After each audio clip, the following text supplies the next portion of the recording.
want to talk about real estate generally, sort of release our thoughts about what's happening in the business and trends. And I'm talking here domestically in the U.S. And then I'm happy to answer questions about anything you'd like to talk about, other than the Phillies, which I have no idea where that's going. Anyhow, so Liberty Property Trust. I'm going to repeat a couple facts and I'll slightly adjust them. So we are a real estate investment trust. And many of you may know what that is, and those who don't. So those were established in 1960. They are a vehicle established by the federal government. I always sort of characterize it sort of simplistically. So the theory was, how does John Q. Public own a piece of a mall or a piece of the Comcast Center or anything like that? Well, you can't, right? Real estate has generally been done, I guess you're in the business, right, a little bit. So partnerships, so a few people get together, they put capital in, they borrow money. So there was no way for John Q. Public to do it. So the thought was, we'll create this vehicle, and the way the vehicle will work is it'll be a public company. It will have shares, so people will buy shares. That's how they'll own a piece of assets. Well, if you're in the real estate business, you're going, why would I not do partnerships that have tax advantage? Why would I want to go be a public company and pay corporate taxes? So the trade-off was, we'll let you not pay corporate taxes, REITs. So we don't pay federal tax, we don't pay state tax, business taxes. Pay property tax and all that. But for that, you need to effectively take your net operating income and distribute it as dividends. And so REITs are dividend stocks. And I'll talk about REITs a little bit more at the end when I talk about what's happening with real estate. But they have exploded over the last 20, 30 years as a vehicle by which real estate is owned and developed and operated in the United States. And the U.S. REIT model has now been replicated in 30 countries around the world. So there are now REITs. You can buy Japanese REITs, and you can buy Australian REITs, and you can buy European REITs. Pretty interesting. And I'm happy to answer questions about that. But let me talk about Liberty. So we're a REIT. REITs generally are in particular product types. So we are in office buildings and warehouses. And we do own a fair amount of it. We're actually, it's 105 million square feet, but that's okay. Who's counting? And it's actually 6 million square feet under development right now. And I'll talk about that in a minute. We are in 24 U.S. markets. So we run from Southern California, Phoenix, Minneapolis, Chicago, Dallas, and Houston. We're in South Florida, Tampa, Orlando, the Carolina, Atlanta, Greenville, Charlotte, Raleigh, Greensboro, Richmond, Virginia Beach, Washington, Jersey, here, Lehigh Valley, Indianapolis, Cincinnati, Columbus. If that's 24, that's pretty good. If not, I can definitely do that. And then we're also in the UK. We have a modest presence in the United Kingdom, which is a little different, and is not. It's owned by the REIT, but is not covered by U.S. REIT law. So we actually do pay tax in the UK. Okay, that's where we're at. Out of that 106 million square feet, 18 million square feet is office buildings, and 88 million square feet is warehouses. And I'll talk a little bit more about that in a minute. And we basically do everything that you do in real estate if you're a landlord. So we we own these assets, we lease them. We did 25 million square feet of leasing last year and about 800 plus transactions. We operate them, so we have Liberty property management teams that operate this real estate in the various markets. Obviously, we use third-party vendors for the services, janitorial or landscaping or whatever, but a lot of people run these assets. If you call up about a Liberty, if you're a Liberty tenant, you're going to get a Liberty person at the other end of the line. We also buy and sell real estate. We've been very active in that, and I'll talk about that in a second. And then we build buildings. We've historically been developers from our beginning.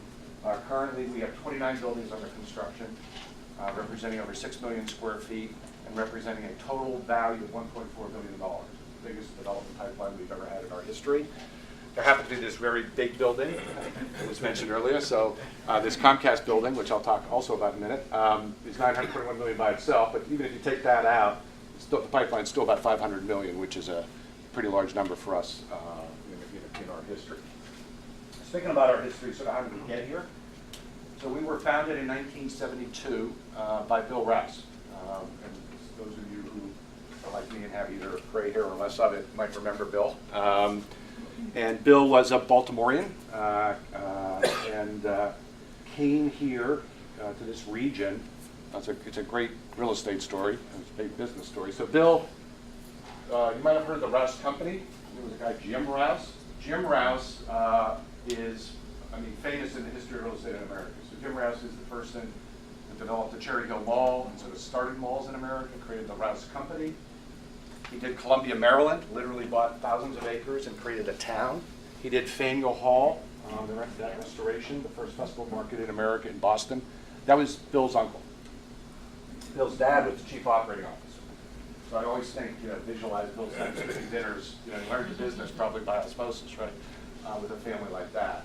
But they had an interesting rule, at least this is the story, so sort of an anti-nepotism. So when Bill got out of University of Virginia, they said, oh yeah, you want to be in the business? Go, fine, go figure out how to be in the business. We're not hiring you, right? Now, I think he had a better Rolodex than Rolodexes were, when he had at the time. So Bill worked a little bit in Texas, a little bit in California. They ran into a guy in California who said, well, you seem like an interesting young man, and I'll give you $10,000 work for 6 months to go to southern New Jersey. I own 600 acres there that I've never even seen. I bought as part of some other transaction. Go figure out what we should do with it. Bill came, looked, and said, I think you should build some warehouses on it. Well, go figure out how to build out warehouses. And it was the old traditional real estate model, right? So you'd go to the bank and try to get a construction loan, and you'd hope the loan was 101% of the cost, and maybe get a developer fee, and then you'd build the building and try to get it leased and be able to put a mortgage on it. That was real estate, right? That's how we started. Because Bill started that project, and he was just employed there. And then one day the guy says, okay, this is great, you built up this portfolio, we're selling it. Bill called his dad and said, this guy's selling it. He said, well, now you've learned the golden rule. If you want to be in charge, you better own it yourself.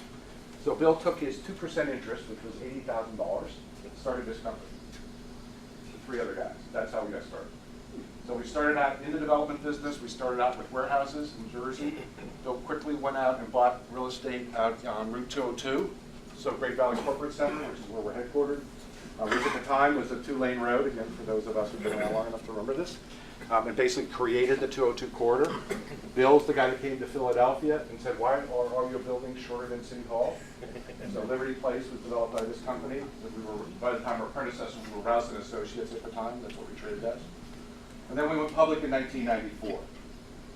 And by the way, within the first year, Bill was sending people to Jacksonville and people that. So we've been a multi-market, multi-product company since our origins.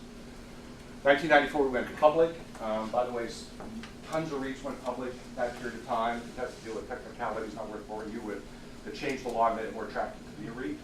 And so often people say that's the beginning of the modern REIT era. It's 1994. So we've been around a while. Our IPO was about $700 million, so we've done, I guess, okay. Since we're building a building that's worth more than the entire company was when we started, and we're worth, as I said, about $8.7 billion. So that's a little bit about sort of who we are and what we do. In this region, most of you think of us with the Comcast Center, obviously. Originally, we built that, we developed it, and remained the managing partner, had a 20% interest, and we're the managing partner and developer of the new Comcast Innovation and Technology Center.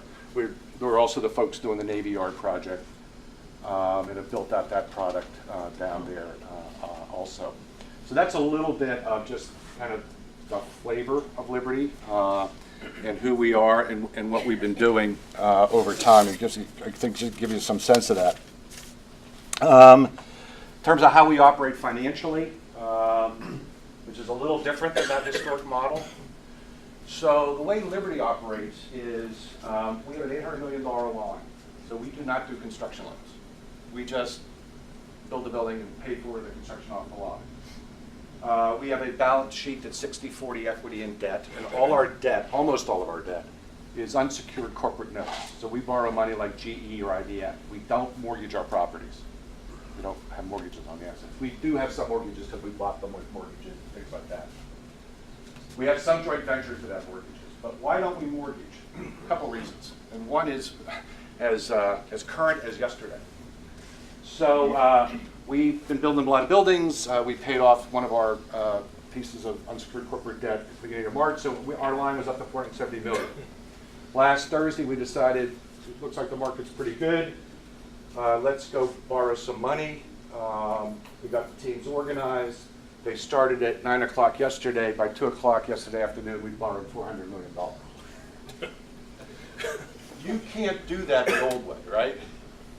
You know, go get a mortgage and, you know, title reports and environmental reports and, you know, 60, 90 days to close with a bank, right? So we find it massively efficient, right? Oh, by the way, 375. So it's 3.75 interest only 10-year paper. So that's tough to beat, right? That's part of the reason we went. When we went out yesterday morning, we thought we'd do 300, and the CFO came in and said, look, you want to do 4, we can do 4. There's enough demand, so we stuck to 4. We're pretty convinced rates are going up soon. The other reason it's effective is it works with our business model. So you're in Houston, and you're one of our customers, and your business is doing well, and you're growing out of space. And you say, hey guys, I'm in 50,000 square feet, one of your warehouses, and I need to go to 75. But this building's full.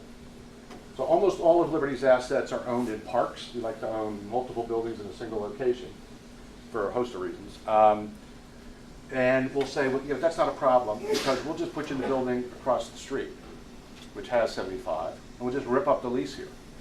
And why don't you just go over there? And that ability to handle our customers and move them around, and we're done. We don't have to go to some lender and say, we just took some of your collateral and moved it across the street, right? We don't have to do that. Is massively effective in this field, right? So it works, the balance sheet is actually driven by the business model coming out versus the balance sheet driving the business model coming in. To sort of get where I'm going with that. So, so that's who we are and kind of what we're about. Let me talk a little bit more then about what we think is going on in real estate in the United States right now. And some of this I'll come back and talk about what we're doing in response to it. And I'm only going to talk about the 2 property types we own, which are office buildings and warehouses. I'm not going to talk about, I'm happy to answer any questions about anything, but that's not the business we're in. We're in those 2 products. About 7 years ago, we went through a pretty exhaustive analysis, strategy session. It took us over a year. We had outside consultants. And we said, look, we're a REIT, we're going to stay a REIT. We build these kind and own these kinds of buildings. But what should we look like 10 years from now? Where's the world going, as best you can try to figure it out? And how should we position ourselves? And we came up with a variety of conclusions and had acted on those conclusions in the interim. We got a little bit waylaid with that Great Recession, which was everybody being in survival mode. So we took about 3 years out of our strategy execution. But the conclusions we reached were as follows. Number one, looking at office space, we got very nervous about office space long term. How much of it should we own? Where should we own it? And what type should it be? And the reasons we got nervous, number one, is a reason that we all know so well, which is technology. So what technology is doing is it's lowering the number of square feet per employee you need to put somebody in an office building. You don't need filing cabinets. You don't need bookshelves. You're a law firm. Remember the old law library? You don't need that, right? You're going to go on the... Used to be there were data rooms. I'm old enough to remember a data room with a raised floor, big mainframes. Then we went to servers, racks. Then we went to virtualization. We could put multiple applications on servers. Now we can do the cloud. You don't need a data room at all. So that technology drive is meaning sitting our employees, you don't need as much space. Add to that the way people are being configured in space.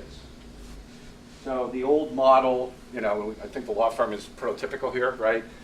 Partner gets the big office, associate gets small office, assistants are, inside the space, right? They don't get a window view, right? Your secretary's never got a window view. Conference rooms are when people came in, they're very elaborate.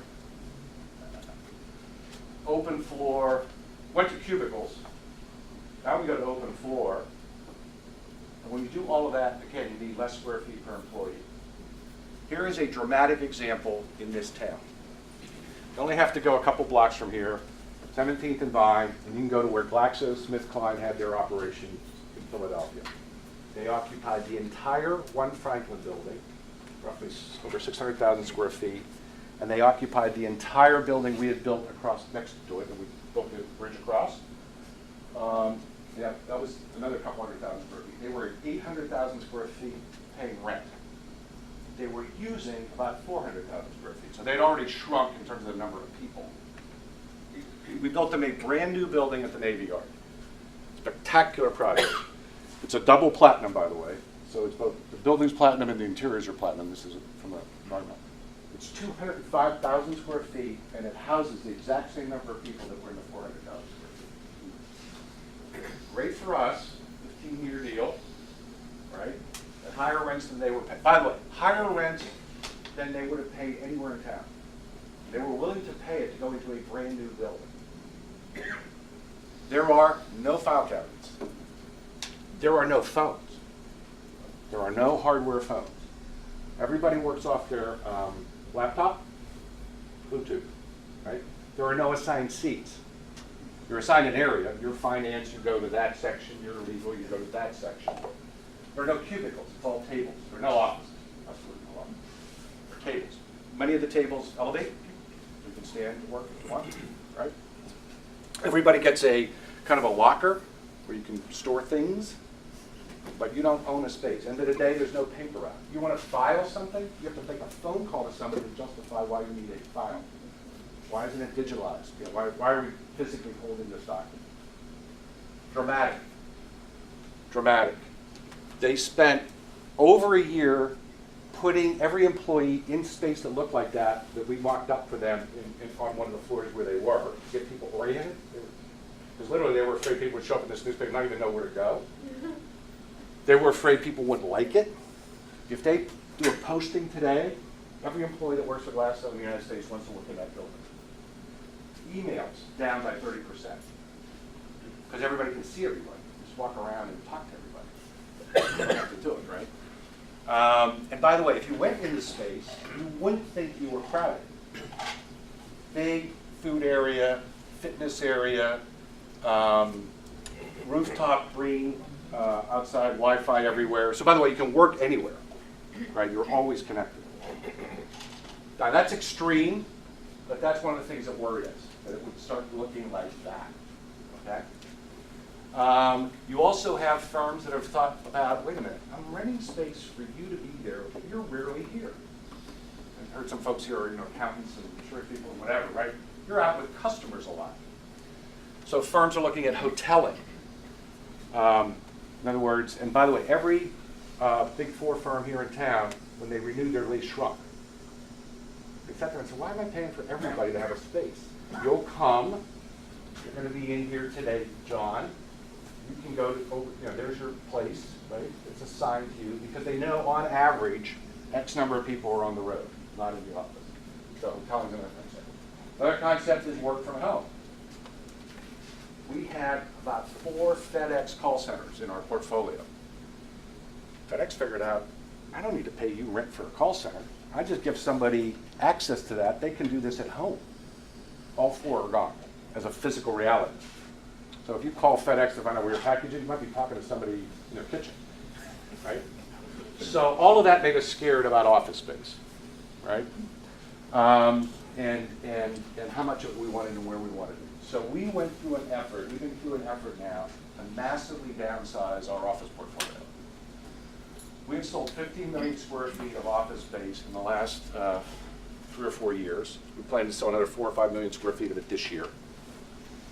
We have exited, we were in 16 office markets, as a subset of that 24. And we have exited now 9 of them, and we'll probably exit 2 more.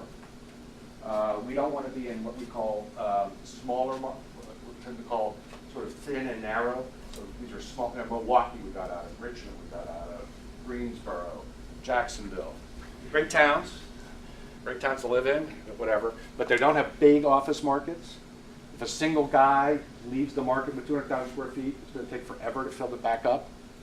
The other thing that's happening is that customers want the best space. So there's this movement to go to A space. So the portfolio we own, we have developed more LEED buildings than any other firm in the country.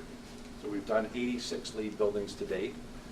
We also have we've done 130 Energy Star buildings, which is a technique by which you measure your energy. It's an EPA sponsored.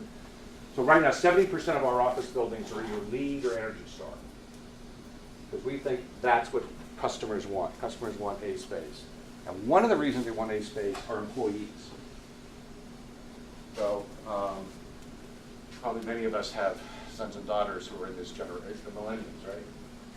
So they want to be in collaborative space. They want to live in town.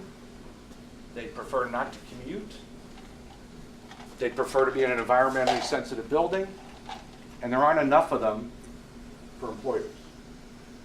So what we thought was going to start to happen, and we're seeing it, is employers are following employees in terms of location, instead of employees following employers. We all think back, IBM went to Westchester County and built a big campus. I can work for IBM. Well, I'll commute out to Westchester, right? Perfect example here is Vanguard. By the way, our biggest single customer. We're the only people they rent space from. So I love Vanguard. I think they do an awesome job. But they're out there, right? So they run shuttles from the Paoli train station. They've got workers living in Manioc, workers living in town that go out. They seriously have to think about whether they want to come into town to access that labor pool.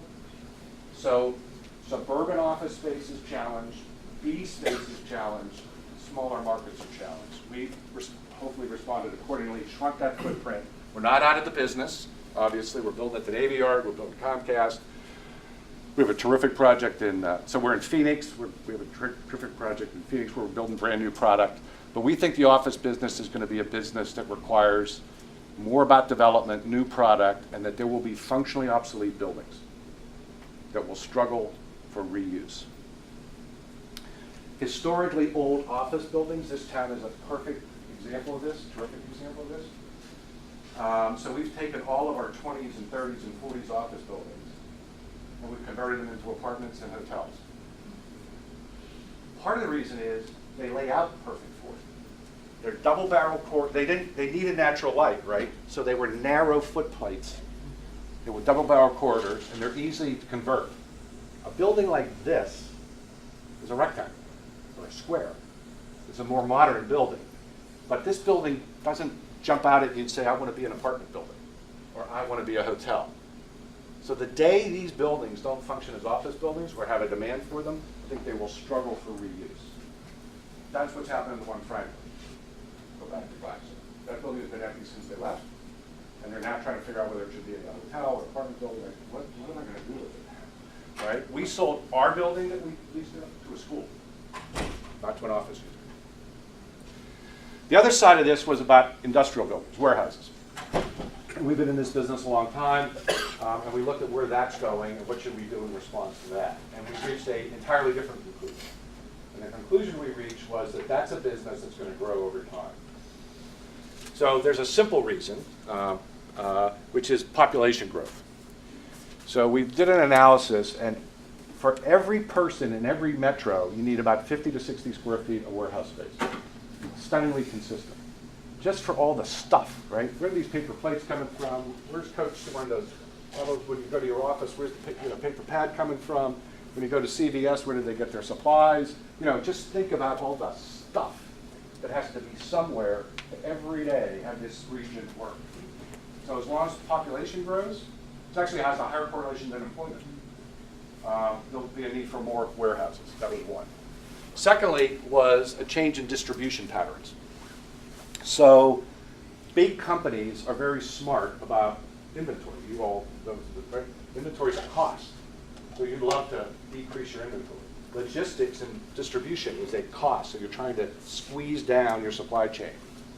So the way companies have looked at that is they go through very elaborate analysis about where to put buildings that store their stuff, and then how that stuff gets to their customer. So where's it coming from? It's coming on a container from China. Is it docking in LA, Long Beach? Is it going on a train to a warehouse in Chicago and then being distributed across the United States? Like, what are all those patterns? And the answer is that all these companies, whether it's Procter & Gamble or Walmart or just name anybody you can think of, a retailer, a consumer products firm, a food firm, go through thinking about this a lot. And what we saw was they often change their patterns. And when they change it, they need new product. And when they need new product, someone's got to build it for them, and that's a business way. So we wanted to be more in that business. We just completed last year the biggest warehouse we've ever built. 1.8 million square foot warehouse. That warehouse is bigger square footage wise than a Comcast measured. It's a very big building. It's in Shippensburg, south of Harrisburg, if you don't know where Shippensburg is. Why? Why? Because they made a decision, they take various product lines and put them all in one place and have trucks bring multiple brands to various places they have to distribute. So whether it's to Walmart or whether it's to CD, whoever needs Procter & Gamble products. So that's happening all the time. We currently own 1,900 acres across the United States, almost all industrial land, in order to be able to be responsive to the needs for new warehouse distribution product from different customers. That's one. So it's population growth, distribution patterns. The third reason we thought industrial would get bigger is e-commerce, which has absolutely taken off.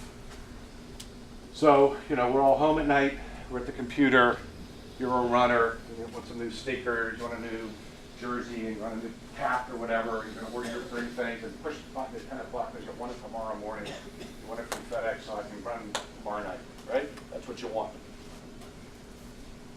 In order for Amazon to satisfy that requirement, like what actually happens? What happens is that order goes to a warehouse, what they call fulfillment center. And if you looked at it real fast, you'd say it looks like every other warehouse I've ever seen. If you go up the Jersey Turnpike, right, you see all those big warehouses, right? They all look the same. And it's kind of true, but not exactly true. So in the old warehouse, the P&G warehouse we just finished, right, which is consumer product to store, it's racked. There's racking, there's big pallets, there's forklifts, there's tractor trailers on each side. This tractor trailer bringing product, this tractor trailer grabbing product, taking it to stores. It's an operation that's pretty predictable. So I'm going to do all the Jersey stores on Monday, and I'll do all the Delaware stores on Tuesday. And so it's generally a 2-shift operation. Maybe even closed on weekends. Kind of predictable, right? E-commerce. You just put that order in. Somebody has to physically go get the sneakers and the hat and your little outfit, put them in a box, put a label on it for UPS. So what that building looks like on the inside is it's mezzanine, same building, 30-foot clear. Instead of racks going up 30 feet, it's as if it's 2 floors. And there are racks where and think about this. So just take the sneaker example. They have to have every size of every color you want. So whereas a CVS warehouse, we have one in Orlando, has 27,000 products in it, an Amazon warehouse might have 150,000 discrete items by size, color, whatever, in order to fulfill what you need. So somebody has to go grab those 3 things. Here's how Amazon works. The computer knows the weight of everything you just asked for. It knows the box it'll fit in. It delivers the box to the conveyor. So the person who grabbed the things now has the box that they're going to fit in. It is weighed as it goes out. And if the weight is wrong, they know they mispackaged it, the wrong products inside. They bounce it out. The label's printed. The tape is automatically provided for the person to wrap it. It's the classic, I don't want to send more tape than we need. So it's so to do that building runs 24/7. Because gosh knows when you place your order, push the little shopping cart, right? So I need people there all the time. I need tractor trailers on one side and UPS or FedEx trucks on the other side.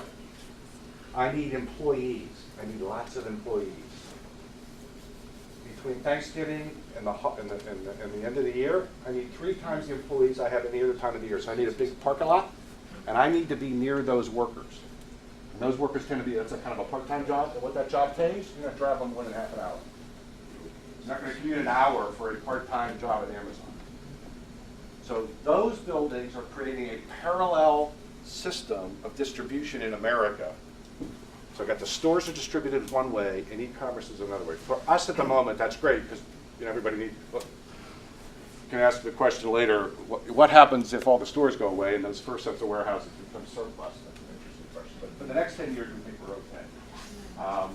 So we have dramatically changed the size of our industrial footprint. We bought a portfolio in the fall of 2003. It was 23 million square feet for $1.4 billion.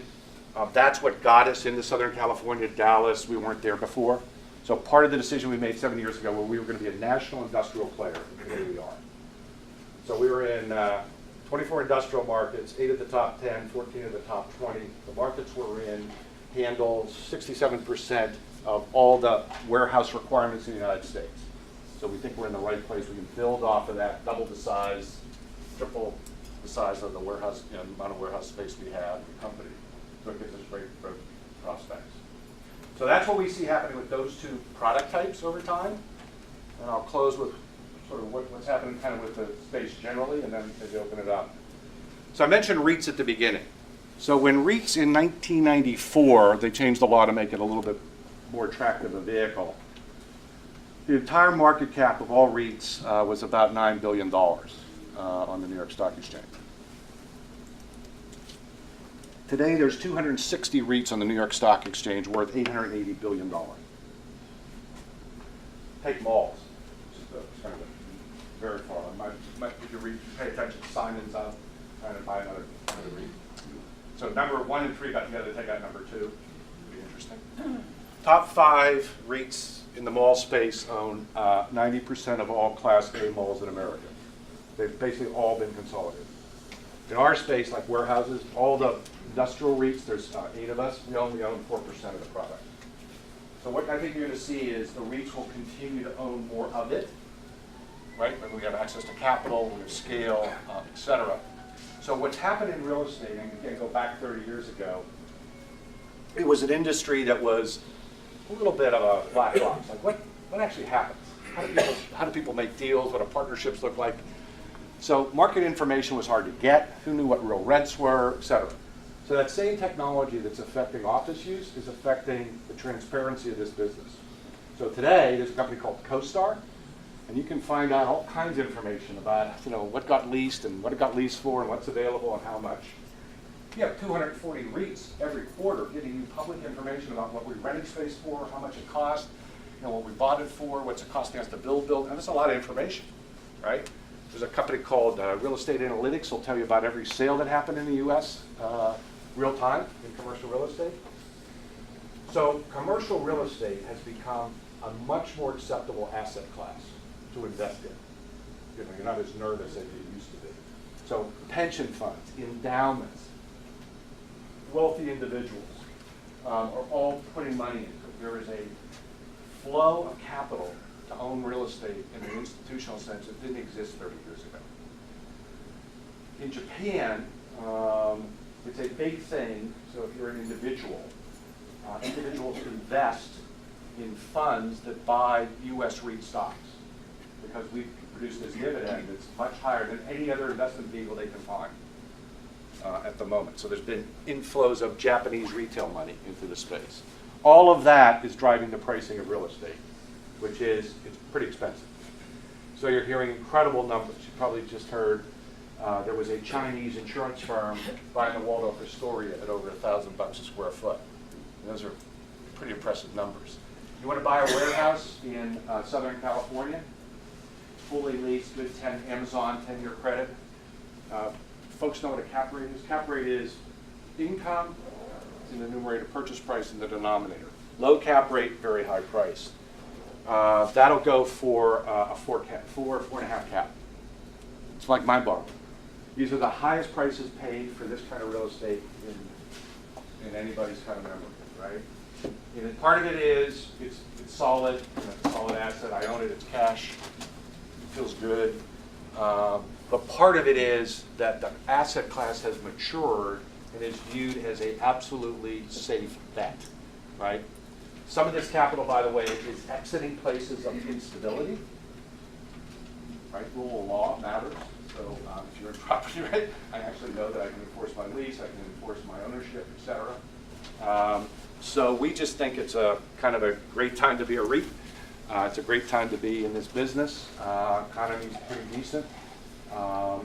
And so we're having some fun doing it. Maybe with that I'll close. Leave some time. Good.